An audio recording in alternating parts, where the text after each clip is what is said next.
장관님, 그 오전에 이제 제가 질의드린 건 연장선상인데요.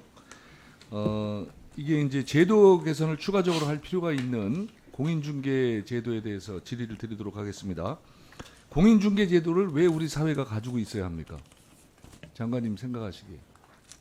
사회 공신력이 좀 높아지고 당연히 거래의 안전을 보장하기 위한 거잖아요. 자, 그런데 지난 8일 날 정부 합동조사 결과에 따르면 전세 사기 의심으로 수사 의뢰한 건 중에 42.7%가 공인중개사나 중개보조원에 관련이 돼 있다라고 발표를 합니다.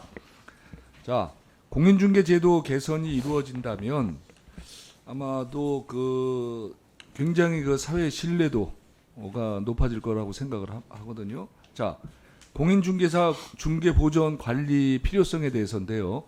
공인중개사가 한 해 2만 명 배출됩니다. 근데 52만 명 중에 한 40만 명이 장롱 면허예요.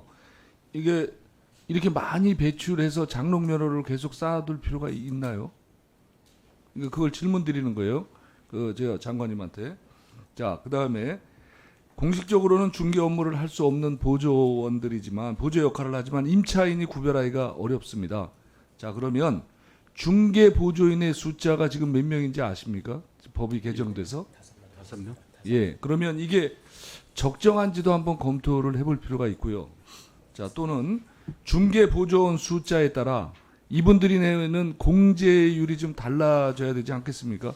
어느 사람은 보조원이 없는 사람하고 보조원이 5명을 두고 있는 사람이 공제에 내는 비용이 같다면 이거는 공정하지도 않고 업무 처리가 개선하는데 좀 문제가 있어 보입니다. 그다음에 중개보조원들은 교육을 몇 시간 받는지 아세요? 한 번 딱 2시간인가 받으면 그 이후로 교육이 없어요. 그래서 교육을 좀 강화해야 되는 문제가 있고요. 다음에 공인중개사 공제제도 개선이 필요합니다.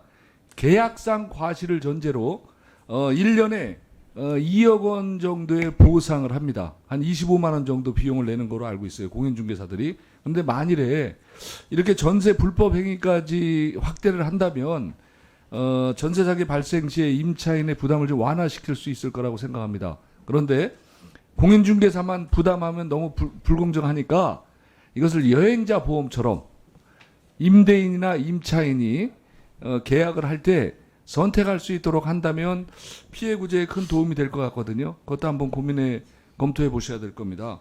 그다음에 마지막으로 공인중개사의 잘못을 가장 많이 아는 것은 옆에 공인중개사들이라고 그러더라고요. 그런데 이분들이 신고를 해도 내부 고발에 지나지 않고 이거를 담당하는 공무원이 숫자가 적어서 실질적으로 증거를 갖고 오라고 그러면 고발하기도 힘들다고 그러더라고요. 자, 이거를 해결할 수 있는 방법 중에 하나가 이분들한테 책임성을 부여하는 거죠. 그게 이 자정 능력의 기회도 부여할 수 있다고 보는데 법정화 단체를 해서 이분들한테 책임도 좀 지우고요. 그다음에 이분들한테 의무도 부과하고 이렇게 병과를 한다면 행정력에서 커버할 수 없는 그런 어떤 사각지대의 역할을 좀 할 수 있다고 보여집니다. 장관님, 이 문제도 아까 제가 한 3가지 정도 말씀을 드렸는데요. 공인중개제도 개선을 이제는 한번 검토해 보실 필요가 있다.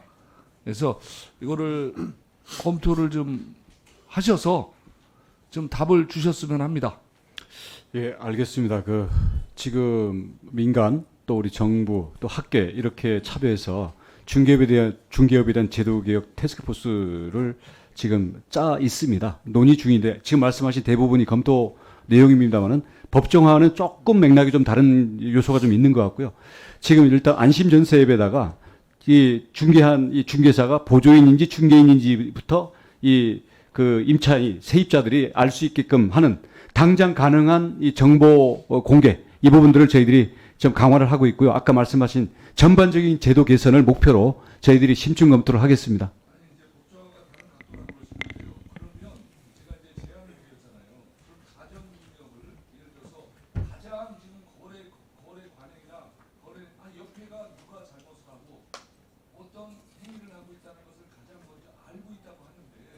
그러면 그거를 인지해가지고 할 수 있는 방법은 지금 세계에서는 그러니까 그 부분에 대한 권한과 책임을 부여하는 그 부분 방안들 여러 가지 방안들이 제안이 돼 있기 때문에 종합적으로 검토하겠습니다.